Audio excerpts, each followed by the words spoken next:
Parfois, les joueurs de foot célèbrent leur but de manière exagérée. Certaines de ces célébrations sont interdites, d'autres créent une polémique dans le monde entier. Aujourd'hui, nous allons regarder quelques-unes des célébrations les plus controversées de tous les temps. Avant de commencer, n'oubliez pas de liker et de vous abonner. Et qui de mieux pour commencer que Cristiano Ronaldo?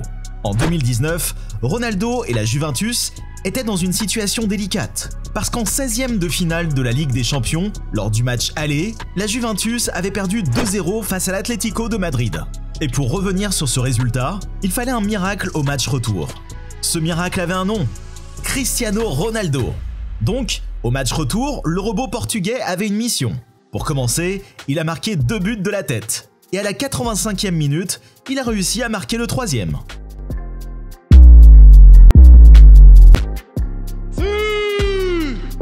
Bien qu'il ait résolu le match tout seul et qualifié la Juventus, l'UEFA n'a pas trouvé ça drôle du tout et lui ont infligé une amende de 25 000 €.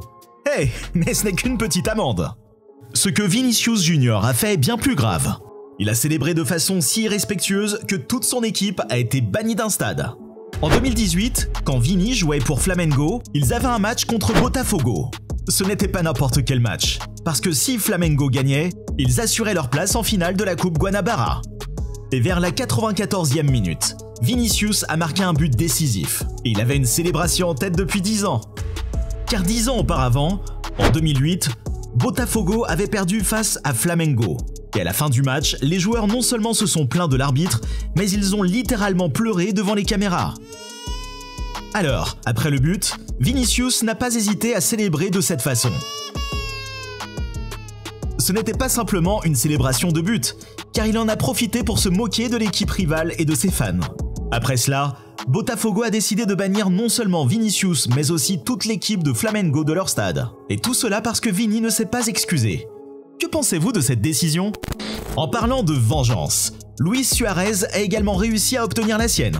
En 2012, quelques jours avant le match Liverpool-Everton, le manager David Moyes a critiqué Luis Suarez en disant qu'il avait l'habitude de se jeter par terre très souvent. Alors quand Suarez a marqué un but, il a juste couru en souriant vers le manager d'Everton et a célébré comme ça.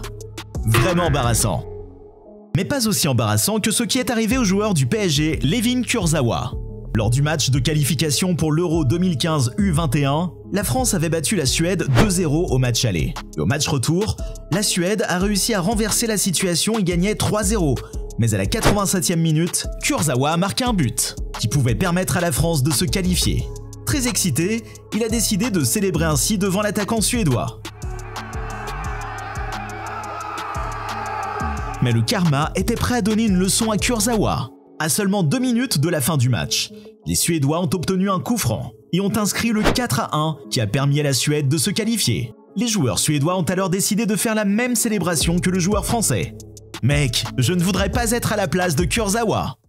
Cette célébration suivante montre que Van Nistelrooy a une très bonne mémoire. En 2005, lors du match Pays-Bas-Andorre, l'ancienne star néerlandaise Ruud van Nistelrooy a eu l'occasion de marquer sur un penalty. Mais la chance en décide autrement puisque le bâton rebondit sur le poteau.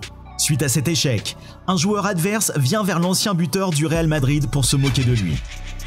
Après quelques minutes, Van Nistelrooy marque un but et il décide alors de retourner voir le joueur qui s'était moqué de lui auparavant, puis lève le bras face à lui. L'attaquant néerlandais a pu avoir sa petite vengeance, ce qui lui a valu une belle colère des joueurs d'Andorre et un carton jaune de l'arbitre. Mais Neymar a également reçu un carton jaune et a été expulsé du match à cause de son visage? En 2011, quand il jouait encore au Brésil, lors d'un match entre Santos et Colo-Colo, Neymar était en train de se faire un nom dans le monde du football. Et à la 51e minute, il a réussi à marquer ce but. Évidemment, l'arbitre a été effrayé et a décidé de lui donner le 2e carton jaune en l'expulsant. Bien sûr, il était en colère. Mais détends-toi Neymar, ce n'était qu'un seul match. En revanche, la célébration de Georgios Kartidas l'a littéralement banni pour toujours. En 2013, l'AEK Athéna jouait contre Veria, dans un match qui est resté dans l'histoire. Mais pas pour les meilleures raisons. Près de la fin de la rencontre, alors que le match était égal à 1-1, les deux équipes cherchaient à obtenir une occasion. Et quand l'AEK a eu une chance, ils ne l'ont pas ratée. Voici la célébration que Georgios a décidé de faire. Je n'ai pas besoin de vous dire pourquoi elle a provoqué une polémique dans le monde entier. La fédération grecque de football savait que la sanction ne pouvait pas être trop légère et a décidé de bannir Georgios de l'équipe nationale pour toujours. Mais aussi controversé que cela puisse paraître, ce que Robbie Fowler a fait après un but lui a valu une amende très chère. En 1999, Robbie était l'un des joueurs les plus talentueux de la Première Ligue lorsqu'il jouait pour Liverpool. Et dans un match face à Everton, les supporters adverses ont fait tout pour déstabiliser Robbie. Alors, ils ont décidé de répandre des rumeurs où ils disaient qu'en dehors du terrain, Robbie abusait de substances illicites. Mais Robbie n'était pas prêt à laisser les accusations l'affecter. Et quand il a eu l'occasion de marquer un penalty, il ne l'a pas raté. Il a célébré ce penalty de façon très polémique, suite aux rumeurs qui circulaient à son sujet. Mais le club n'a pas trouvé ça drôle du tout et a décidé de le punir pour 4 matchs et de lui faire payer une amende de 44 000 €. Une blague qui a coûté cher. La prochaine célébration controversée ne vient pas d'un joueur, mais d'un entraîneur assez polémique, qui a décidé de célébrer une défaite. Oui, en 2010, Mourinho était l'entraîneur de l'Inter Milan, et en Ligue des Champions, il allait affronter le Barcelone, qui avait à l'époque l'une des meilleures formations de tous les temps.